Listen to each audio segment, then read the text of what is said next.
एक समय महाकारुणिक तथागत भगवान सम्यक संबुद्ध सावत्थी के अनाथपिंडक जेतवन विहार में विहर रहे थे।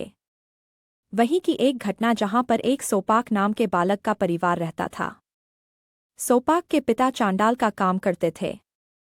सोपाक जब बहुत ही छोटी अवस्था में था तभी उसकी मां का देहांत हो गया। कुछ समय बाद उसके पिता ने दूसरी शादी कर ली। सौतेली मां अत्यंत निर्दयी थी और उसे बिल्कुल भी पसंद नहीं करती थी। वह प्रतिदिन पिता की अनुपस्थिति में उस बालक पर तरह तरह के अत्याचार करती थी। एक दिन जब उसका पति किसी कार्यवश नगर से बाहर गया तो उसने सोपाक को अपने पास बुलाया और बड़े प्यार से उससे कहा, चलो आज तुम्हें घुमाने ले चलते हैं और वहीं तुम्हें मिठाई भी खिलाएंगे। वह नन्हा बालक सोपाक बहुत खुश हुआ और उसके साथ चल दिया, परंतु उसकी सौतेली माँ उसे श्मशान ले जाकर वहीं पर पड़े एक मृत शरीर के ऊपर सोपाक को रस्सियों से कसकर बांध दिया और उसे मरने के लिए वहीं छोड़ दिया कि कोई न कोई जानवर इसे खा जाएगा या यह डर और भय से मृत्यु को प्राप्त हो जाएगा। बहुत ही भयानक रात्रि थी। चारों ओर अंधकार, भय, शव की दुर्गंध, जानवरों की आवाजें। सोपाक डर से कांपता रहा और रोता हुआ चिल्लाए जा रहा था, माँ मुझे बचा लो, माँ मुझे बचा लो, कोई मुझे बचा लो। परंतु वहां कोई उस नन्हे बच्चे की आवाज नहीं सुन रहा था। तभी भगवान बुद्ध श्रावस्ती के अनाथपिंडक जेतवन विहार में ध्यानस्थ थे। उन्होंने अपनी दिव्य चक्कू अर्थात दिव्य दृष्टि से उस बालक की पीड़ा देखी। उस 7 वर्षीय बच्चे की ऐसी अवस्था देख भगवान बुद्ध के हृदय में महाकरुणा उत्पन्न हुई। उसी समय भगवान बुद्ध उठ खड़े हुए और उसी क्षण अकेले श्मशान की ओर लंबे लंबे कदमों को आगे बढ़ाते हुए चल पड़े।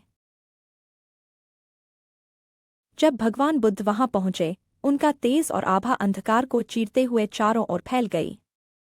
सोपाक उन्हें देखकर चौंका, वह कुछ न समझ सका। भगवान बुद्ध ने बहुत ही प्यार से उससे कहा, डरो मत पुत्र, डरो मत। मैं यहाँ हूँ। मैं तुम्हें बचाने आया हूँ। तब भगवान बुद्ध ने रस्सियाँ खोली, उसे अपने हाथों से उस मुर्दे के ऊपर से उठाया। डर से कांपते हुए सोपाक को भगवान ने अपने गले से लगा, उसे चीवर से ढक लिया और अपने साथ जेतवन विहार ले आए। भगवान बुद्ध ने सोपाक को अपने हाथों से स्नान कराकर भोजन कराया। सुबह होने पर भगवान बुद्ध ने भिक्षुओं से कहा, आज से सोपाक को भिक्षु संघ में सम्मिलित होने के लिए प्रवज्जित कर भिक्षु संघ में शामिल कर लिया गया है। उसी समय 7 वर्षीय बालक सोपाक चीवर धारण कर भिक्षु जीवन में प्रवेश कर गया।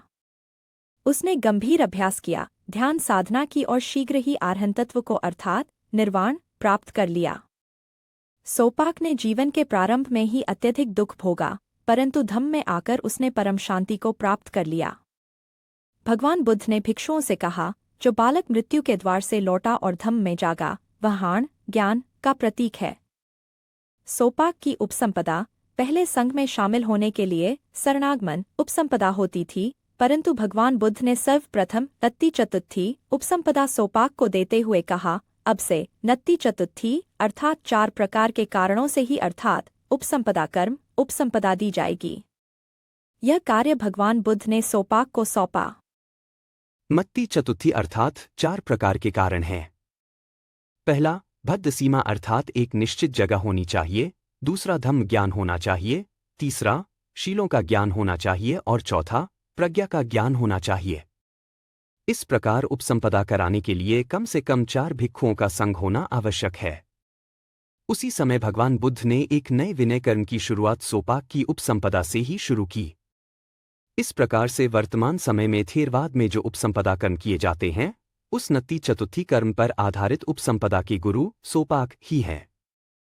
भगवान सम्यक संबुद्ध ने सर्वप्रथम नत्ति चतुर्थी उपसंपदा सोपाक से शुरू कर सोपाक भिक्षु को ही उपसंपदा कार्य सौंप दिया। सबका मंगल हो, सभी के दुख दूर हों, सभी भय मुक्त हों, सभी निरोगी हों।